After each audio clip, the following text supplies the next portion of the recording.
Morning to all students.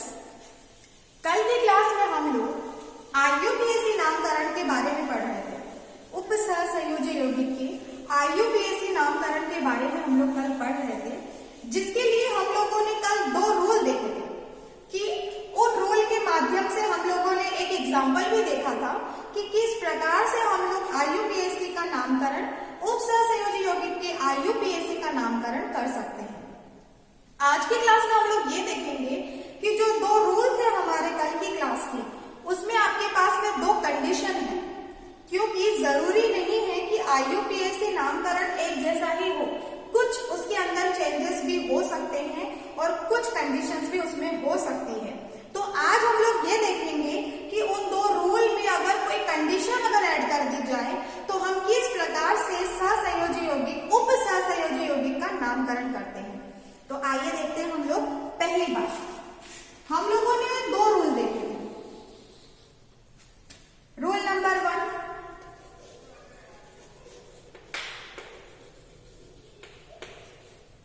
और rule number 2।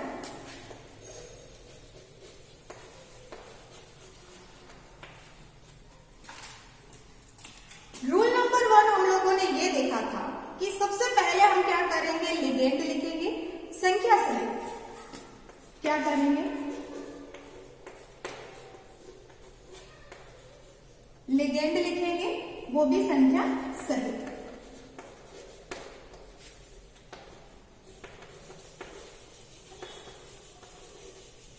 उसके बाद में हम क्या करेंगे, उसके बाद करेंगे हम लोग केंद्रीय परमाणु। क्या लिखेंगे, केंद्रीय परमाणु।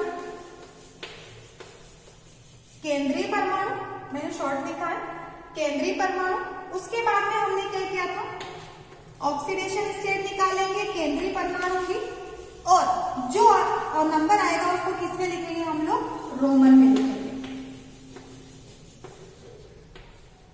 और उसके बाद में ऋण आयन लिखेंगे, कोष्ठक के बाहर अगर हुआ तो, लेकिन उस ऋण आयन की भी संख्या नहीं बताएंगे। संख्या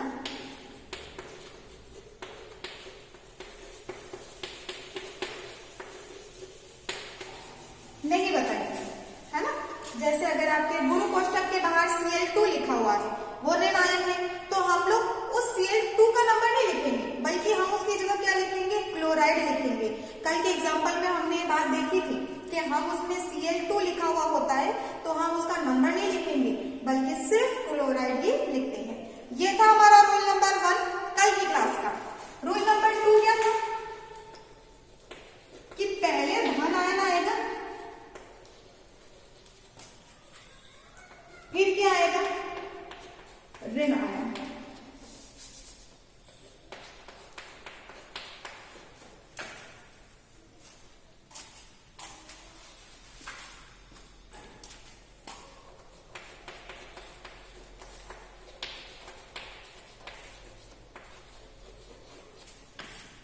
ये तो हमारी कल की क्लास के बारे में बात हो गई कि रूल नंबर 1 ये था और रूल नंबर 2 ये था।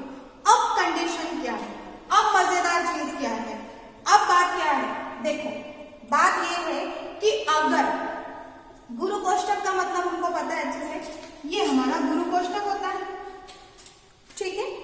अगर आपका गुरु कोष्ठक के अंदर धन आयन आता है, अगर गुरु कोष्ठक के अंदर धन आयन आता है तो हमारा सेम रूल लगेगा। ये कब होगा, ये तब होगा जब गुरु कोष्ठक में क्या होता है, धन आयन। मतलब मान लो कि हमारे इस गुरु कोष्ठक में क्या हो, धन आयन। धन आयन हो मतलब कि प्लस चार्ज हो, पॉजिटिव चार्ज हो, तब तो हम ये वाला रूल ही फॉलो करेंगे कि लिगेंड लिखेंगे संख्या सहित, केंद्रीय परमाणु, केंद्रीय परमाणु के ऑक्सीडेशन स्टेट, उसके नंबर वो भी रोमन में, और लास्ट में ऋण आयन लिखेंगे, लेकिन संख्या नहीं बताएंगे। लेकिन अगर मान लो कि हमारे इस गुरु कोष्ठक में अगर ऋण आयन आ जाए तो, जैसे उदाहरण के तौर पे मान लो कि आपका ये गुरु कोष्ठक है, ठीक है, इस गुरु कोष्ठक के अंदर कोई ऐसा परमाणु आ जाए जो ऋण आयन हो, आवेश मतलब जैसे मान लो कि यहाँ पर क्लोरीन है, ये माइनस है, माइनस को बैलेंस करने के लिए हम क्या करेंगे, प्लस लगाएंगे। माइनस को बैलेंस करने के लिए हम क्या लगाएंगे, प्लस लगाएंगे। तो गुरु कोष्टक में क्या हो गया, धन आयन। अगर मान लो यहाँ कोष्टक के बाहर कुछ भी नहीं है, कोष्टक के बाहर कुछ भी नहीं है और यहाँ पर कोई ऐसा परमाणु है जो ऋण आयन हो, कैसे, जैसे मान लो उदाहरण के तौर पे Cl, Cl के ऊपर क्या लगता है, -1 आवेश लगता है। इसका मतलब कि कोष्टक के अंदर क्या आ गया, ऋण आयन आ गया। मैं बात कर रही हूँ गुरु कोष्टक में, गुरु कोष्टक के बाहर नहीं। अब इस ऋण आयन को बैलेंस करने के लिए हमें क्या लगाना पड़ेगा, प्लस। लेकिन वो कोष्टक के बाहर की बात होगी, हम बात कर रहे हैं गुरु कोष्टक के अंदर की, है ना। तो अब यहाँ पर मान लो हमको Cn दिया हुआ है, Cn पर आवेश होता है माइनस का, तो ये गुरु कोष्टक के अंदर क्या हो गया, ऋण आयन, है ना। तो अगर हमारे गुरु कोष्टक ऋण आयन के अंदर हो या गुरु कोष्टक में अगर ऋण आयन हो तो क्या नियम लगेगा, नियम कुछ और लगेगा, वो देखो क्या लगेगा।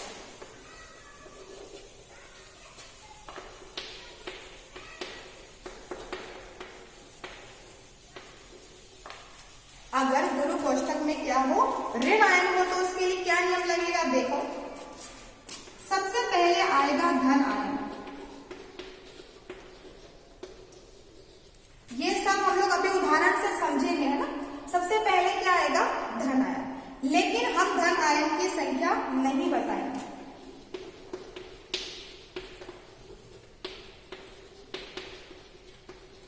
संख्या नहीं बताएंगे। जैसे उदाहरण ले लें, K4 दिया हुआ है आपको, के पोटेशियम प्लस का आवेश होता है, प्लस है ये तो, है ना। अब K4 है, K कितने हैं, 4, लेकिन जब अपन IUPAC नामकरण लिखेंगे ना तो अपन सिर्फ पोटेशियम लिखेंगे, अपन पोटेशियम के नंबर नहीं लिखेंगे। तो क्या किया मैंने कि धन आयन आएगा सबसे पहले, उसके बाद में क्या आएगा, उसकी संख्या नहीं बताएंगे हम लोग, धन आयन की संख्या नहीं बताएंगे। फिर क्या होगा, फिर लिखेंगे हम लोग लिगेंड,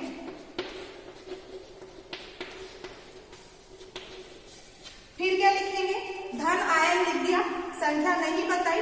उसके बाद में क्या लिखेंगे हम लोग, लिगेंड। लिगेंड जो लिखेंगे वो संख्या सहित होगा, लिगेंड क्या होगा, संख्या सहित।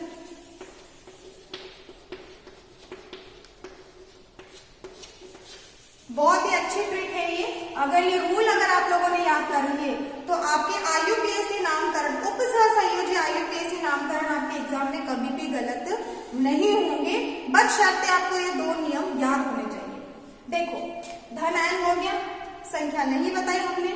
लिगेंड लिखेंगे लेकिन उसकी संख्या बताएंगे कि लिगेंड की संख्या कितनी है।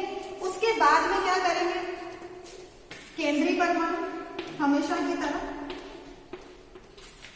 केंद्रीय परमाणु जो भी होगा वो लिखेंगे। अब देखो, अगर बात ऋण आयन की आ रही है, अगर गुरु कोष्ठक में ऋण आयन है तो केंद्रीय परमाणु तो लिखा जाएगा, लेकिन इस केंद्रीय परमाणु का नाम बदल जाएगा। क्या होगा, इस केंद्रीय परमाणु का नाम बदल जाएगा, लेकिन वो कंडीशन होनी चाहिए। क्या कंडीशन होनी चाहिए कि गुरु कोष्ठक में ऋण आयन होना चाहिए, तब इसका नाम बदल जाएगा। ठीक है, उसके बाद में वही सेम ऑक्सीडेशन स्टेट, वो भी रोमन नंबर में। ठीक है, ये 2 रूल कल पढ़ा था हम लोगों ने। ये सबसे पहले क्या किएंगे हम लोग, लिगेंड केंद्रीय परमाणु और ऑक्सीडेशन स्टेट रोमन नंबर में और ऋण आयन लिखेंगे, लेकिन संख्या नहीं बताएंगे। ये हमारा कल का नियम था। दूसरा नियम कल का हमारा ये था कि पहले धन आयन आएगा, फिर बाद में क्या आएगा, ऋण आयन। हम लोगों ने एग्जाम्पल भी देखा था NaCl का, Na+ था, Cl- था, तो पहले धन आएगा फिर ऋण आएगा। कंडीशन क्या ऐड हो गई, कंडीशन ये ऐड हो गई कि गुरु कोष्ठक में अगर धन आयन हो जाता है तो हमारा ये नियम लिखे, ये नियम आएगा। अब धन आयन कैसे होगा, मैंने आपको अभी जस्ट बताया कि कैसे धन आयन होगा। अब बात दूसरी ये आती है कि मान लो गुरु कोष्ठक में ऋण आयन आ जाता है तो आपके कौन सा रूल लगेगा, ये रूल लगेगा। ठीक है, अब समझते हैं हम लोग कुछ उदाहरण इस रूल को देखते हुए। तो मैं आपको एक उदाहरण देती हूं।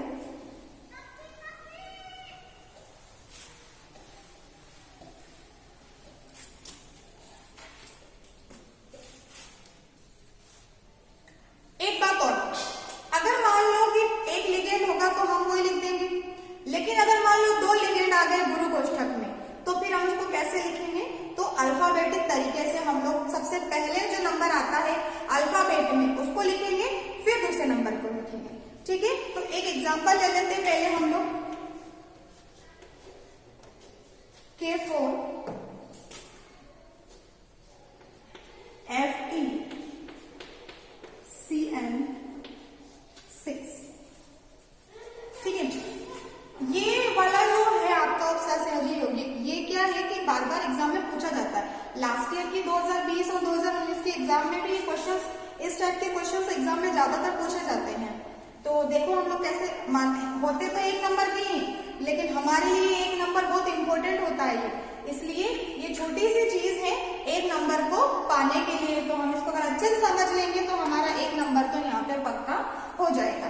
अब देखो, सबसे पहले देखो कि गुरु कोष्ठक में ऋण आयन है कि धन आयन, ऋण आयन है कि धन आयन। सीएन में मैंने अभी बताया आपको, साइनो उसके ऊपर आवेश क्या होता है, माइनस का 1 होता है, मतलब कि ये ऋण है, ये ऋण आयन हो गया। ठीक है, तो गुरु कोष्ठक में क्या हो गया, ऋण, और कोष्ठक के बाहर क्या हो गया, धन। लेकिन हमको तो कोष्ठक के बाहर से कोई लेना देना नहीं है, हम तो गुरु कोष्ठक के अंदर की बात कर रहे हैं। तो गुरु कोष्ठक में क्या है, क्या है बोलो, गुरु कोष्ठक में क्या है, ऋण है ना। और अगर ये ऋण है तो कौन सा नियम लगेगा, ये नियम लगेगा। कैसे लगेगा, अब देखो। सबसे पहले क्या लिखना है, धन आयन, संख्या नहीं बतानी। धन आयन क्या है, पोटेशियम धन आयन, हमको बहुत अच्छे से पता है कि हमारे पोटेशियम के ऊपर प्लस चार्ज लगता है। ठीक है, तो पोटेशियम नंबर नहीं बताने हमको, तो हम क्या लिखेंगे यहाँ पर, पोटेशियम।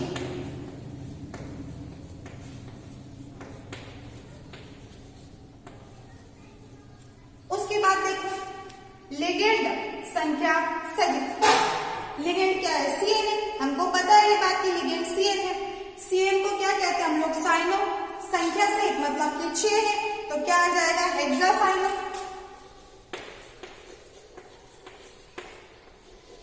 Hexa cyano. फिर देखो, फिर क्या करना है हमको, फिर करना है केंद्रीय परमाणु, है ना। लिगेंड हो गया संख्या सहित, फिर क्या करना है, केंद्रीय परमाणु को लिखना है, लेकिन उसका नाम बदल जाएगा, है ना। केंद्रीय परमाणु लेकिन उसका नाम बदल जाएगा। यहाँ पे केंद्रीय परमाणु क्या है, आयरन। ठीक है, Fe। अब इसका क्या नाम बदलेगा, इसका Fe का हो जाएगा आपके फेरेट। क्या हो जाएगा, फेरेट। ये आपको याद रखने पड़ेंगे कि Fe को क्या कहेंगे, Cn को क्या कहेंगे, है ना, NO2 को क्या कहेंगे। यहाँ पे फेरेट हो गया केंद्रीय परमाणु, बदल दिया नाम। अब ऑक्सीडेशन स्टेट, वो भी रोमन नंबर है, निकालो ऑक्सीकरण अवस्था। चलो, पोटेशियम की कितनी होती है, +1, कितने दिए हैं, 4, तो यहाँ पे क्या हो गया, प्लस का 4 प्लस। आयरन की निकालनी है, जिसकी निकालनी होती है उसको क्या मान लेते हैं हम लोग, X। Cn का कितना होता है ऑक्सीकरण नंबर, -1, कितने दिए हैं, 6, मतलब कि -6 बराबर 0। तो कितना हो जाएगा, 6 में 4 गए तो 2, माइनस की संख्या बड़ी है तो -2 बराबर 0, तो X बराबर 2। यानी आयरन का ऑक्सीकरण अंक कितना आ गया, 2। और उसको कैसे लिखते हैं हम लोग, रोमन नंबर में लिखते हैं। तो यहाँ पे क्या हो गया, ये 2। तो पूरा नाम क्या हो गया, पोटेशियम हेक्सासाइनोफेरेट सेकेंड। ठीक है, ये कंडीशन कब हम लोगों ने लागू की, जब हमारे गुरु कोष्ठक में क्या हो, माइनस हो। अब माइनस कैसे निकाला हम लोगों ने, है ना। अब देखते हैं अगला एक एग्जाम्पल और मैं आपको देती हूँ, और कुछ 2 एग्जाम्पल्स मैं आपको घर के लिए दूंगी, और आप लोग प्रैक्टिस करना, बहुत अच्छे से आप लोग को करना आ जाएगा।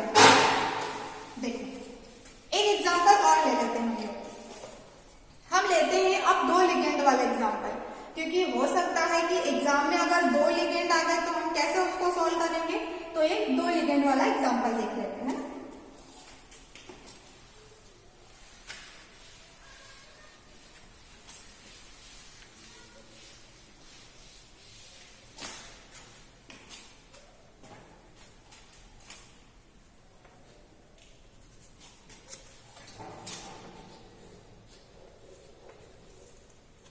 आपको एक बात बताऊं मैं,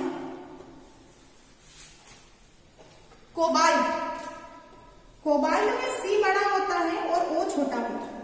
ये ऑक्सीजन नहीं, ये इसका प्रतीक है। लेकिन एक नाम और आता है जो अभी लिगेंड लिखने वाले हैं, वो होता है CO3। जब आप CO3 लिखोगे तो कार्बन ऑक्सीजन के बराबर होगा। यहाँ पर ये ऑक्सीजन है, ये ऑक्सीजन नहीं है, ये क्या है, कोबाल्ट का प्रतीक है। तो इस O में और इस O में जमीन आसमान का फर्क होता है। कई बार बच्चे क्या करते हैं कि इस कार्बन को इस ऑक्सीजन के बराबर बना देते हैं। आपको एक बात और बता दूं कि कार्बन मोनोऑक्साइड का फॉर्मूला भी यही होता है ना। तो हमें फर्क करना आना चाहिए कि कोबाल्ट में, कार्बोनेट में, कार्बन मोनोऑक्साइड में क्या फर्क होता है। फर्क होता है इन गोलों का, कि ये जीरो जो है, जीरो नहीं है मतलब ये जो है वो प्रतीक है ना। यहाँ पर ये ऑक्सीजन है और यहाँ पर भी क्या है, ये ऑक्सीजन। ठीक है,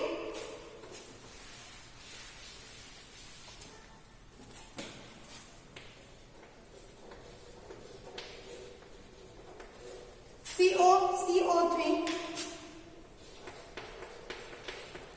NH3, 5 और CO। ठीक है, पहली बात तो देख लो कि NH3 को तो हम कहेंगे एमीन। लिगेंड के तौर पे NH3 को क्या कहा जाता है, एमीन। और CO3 के ऊपर आवेश होता है।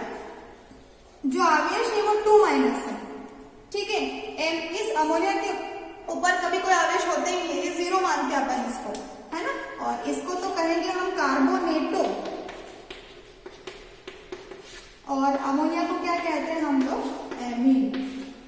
ठीक है, ये बात आप लोग याद रखना।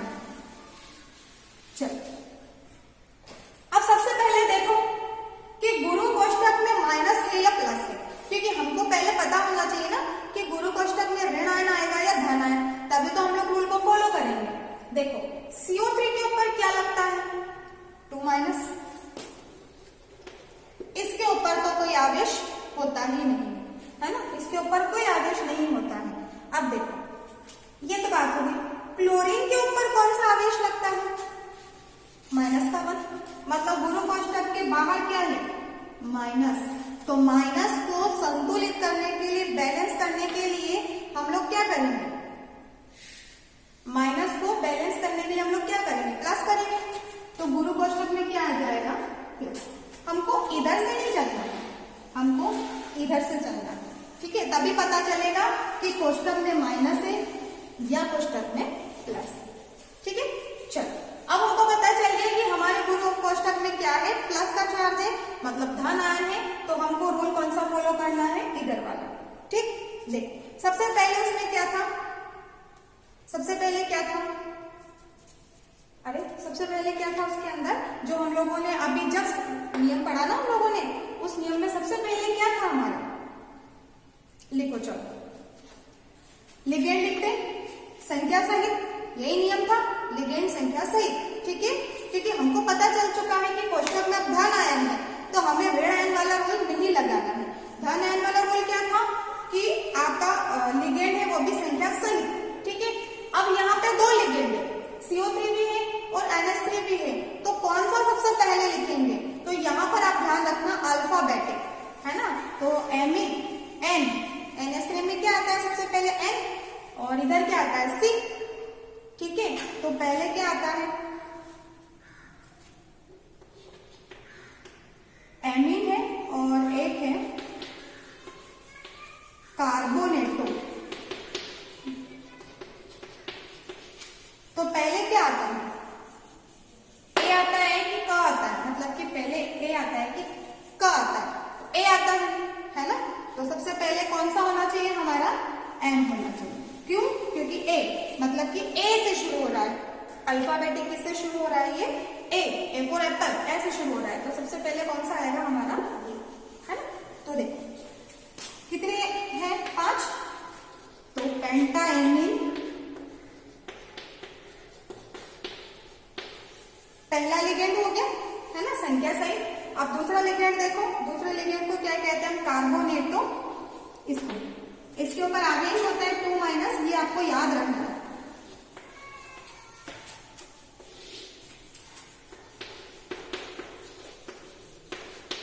कार्बोनेटो कहते हैं हम इसको। पहला लिगेंड हो गया, दूसरा लिगेंड हो गया, यहाँ पे कोई संख्या ही नहीं इसलिए हमने संख्या लिखी नहीं है। उसके बाद में क्या आता है, केंद्रीय परमाणु। क्या है केंद्रीय परमाणु, कोबाल्ट है, ठीक है, तो कोबाल्ट लिखो। अब यहाँ पे केंद्रीय परमाणु का नाम क्यों चेंज नहीं हुआ, क्योंकि हम यहाँ पर, क्योंकि हमारे गुरु कोष्ठक में क्या है, धन आयन है, इसलिए, है ना। उसके बाद में क्या निकालना है, ऑक्सीडेशन स्टेट निकालो, ऑक्सीकरण जिसका निकालना है उसको क्या मानेंगे हम लोग, X माइनस CO3 पे कौन सा आवेश होता है, 2, माइनस का 2 प्लस अमोनिया पे कोई आवेश नहीं होता है तो 0, और क्लोरीन का कितना होता है, -1, तो -1 बराबर का 0, ठीक है। तो x माइनस प्लस हो जाएंगे, लेकिन माइनस की संख्या बड़ी है तो x - 3 = 0, तो x = 3। तो हमारे कोबाल्ट के ऑक्सीकरण अंक कितना हो गया, 3। आपका ये टाइम बच सकता है जब हमको कुछ सिलेक्टेड परमाणुओं की क्या याद हो, ऑक्सीकरण अंक। जैसे हम कोबाल्ट को बार बार निकाल चुके हैं कि कितने ऑक्सीकरण अंक आते हैं, तो आपको दोबारा निकालने की यहाँ पे जरूरत नहीं पड़ेगी, एग्जाम में आपका ये टाइम बच जाता है। तो कोबाल्ट के कितने ऑक्सीकरण अंक निकल गए, 3। कैसे लिखेंगे, ऐसे, और लास्ट में क्या है, क्लोरीन, और क्लोरीन को कैसे लिखेंगे हम लोग, क्लोराइड, और उसमें भी हम ऋण आयन लिखते हैं लेकिन उसकी संख्या नहीं बताते।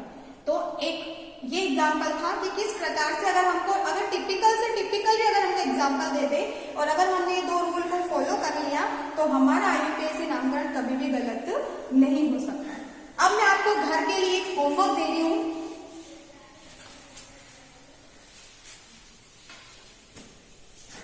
आपको इसका IUPAC नामकरण निकाल के बता दूंगी।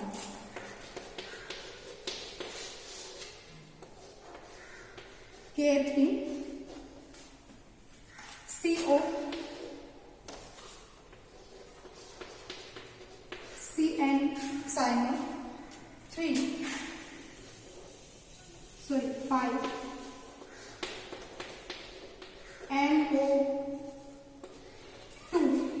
NO2 और ब्रैकेट में कुछ, ठीक है। आपको पहले तो ये देखना पड़ेगा गुरु कोष्ठक में क्या है और इसका नामकरण करके आपको कल की क्लास में आपको बताना है, ठीक है। तो ये आपका क्या है, होमवर्क। और यहीं से हमारे IUPAC नामकरण भी खत्म होते। कल की क्लास में हम लोग एक नए टॉपिक के बारे में बात करेंगे।